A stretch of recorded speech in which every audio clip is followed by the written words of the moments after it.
तो देखेंगे इम्बोलिज्म।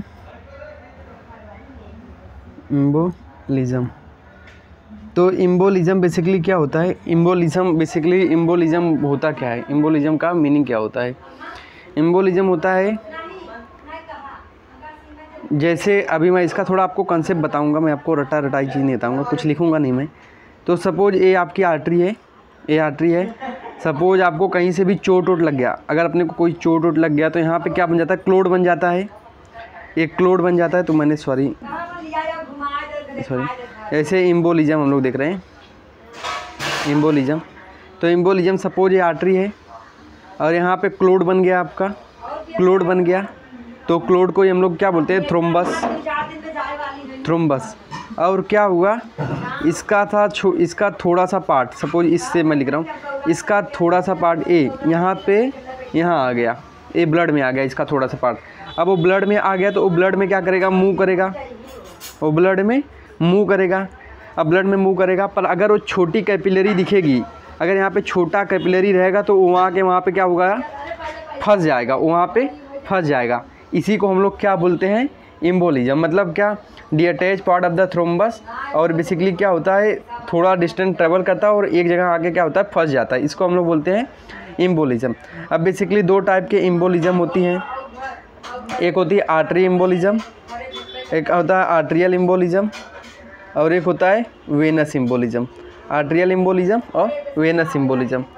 तो अब वेनस इम्बोलिज्म बेसिकली क्या होता है, जैसे मैं बताऊं आपको वेनस इम्बोलिज्म।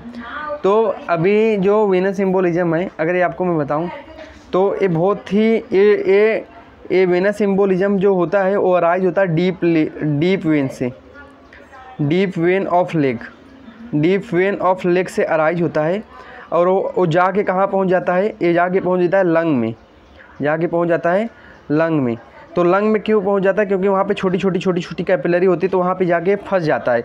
इससे क्या हो जाएगा? इससे अभी देखो थोड़ा सा कंसेप्ट देखो थोड़ा सा।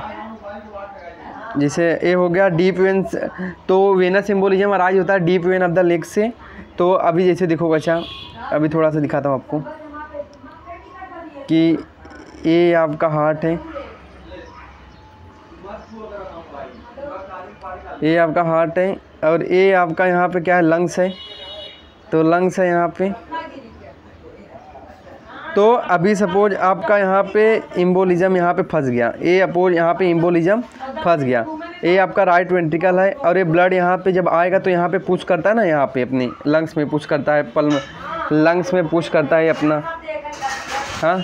तो पल्मोनरी आर्टरी में पुश करता है, यहाँ से पल्मोनरी आर्टरी निकलती है, यहाँ से पुश करता है ब्लड को। तो अगर यहाँ पे इम्बोलिज्म है, यहाँ पे रास्ता ब्लॉक है, तो इसको ज़्यादा प्रेशर अप्लाई करेगा, प्रेशर यहाँ पे इंक्रीज होगा, तो उससे क्या होगा? राइट वेंट्रिकल फेलियर भी हो सकता है। वहाँ पे क्या हो सकता है? राइट वेंट्रिकल फेलियर भी हो सकता है। तो यहाँ पे मोस्ट कॉमन, यहाँ पे ये बहुत ही कॉमन होता है कि यहाँ पे राइट वेंट्रिकल फेलियर हो सकता है। और क्या क्या हो सकता है? अगर यहाँ पे इम्बोलिज्म फंसा है चेस्ट रीजन में, तो क्या होगा? डिस्फीनिया होगा, मतलब वहाँ पे क्या होगा? डिफिकल्टी इन ब्रीदिंग होगा, पल्मोनरी हिमरेज हो जाएगा। पल्मोनरी हिमरेज कैसे हो जाएगा मैं आपको बताता हूँ।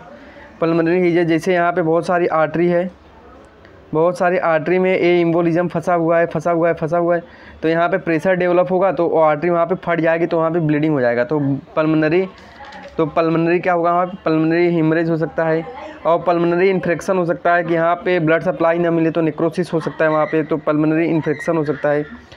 अब और यहाँ पे क्या क्या हो सकता है?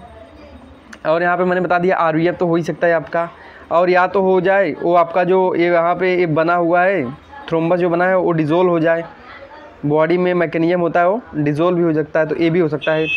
तो ये सब हो सकता है उसमें।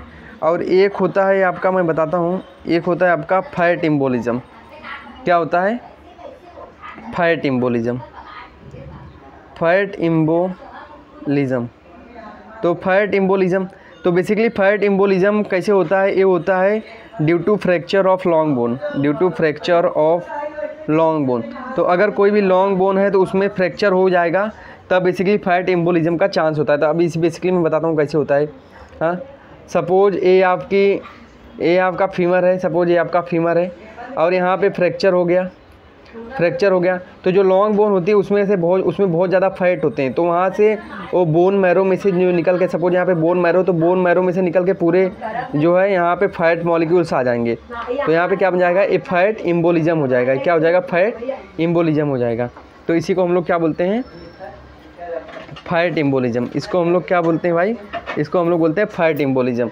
अभी बेसिकली देख लो, आपने सुना होगा कि किसी को मल्टीपल फ्रैक्चर हुआ, इसको मैं बताता हूँ। मल्टीपल फ्रैक्चर हुआ किसी को, लॉन्ग बोन में फ्रैक्चर हुआ सपोज, तो क्या होगा, लॉन्ग बोन में फ्रैक्चर हुआ तो उसको प्लास्टर लग गया, प्लास्टर लग गया, प्लास्टर लग गया, प्लास्टर लग गया, उसके बाद तो ठीक है, पर उसके बाद उसकी क्या होती है, सडन डेथ, सडन डेथ। तो इससे क्या होता है, इससे क्या हो जाएगा, क्यों, एक कैसे होता है, due to fat embolism, due to fat embolism. तो this is all about the embolism. Thank you so much, मिलते हैं नेक्स्ट वीडियो में।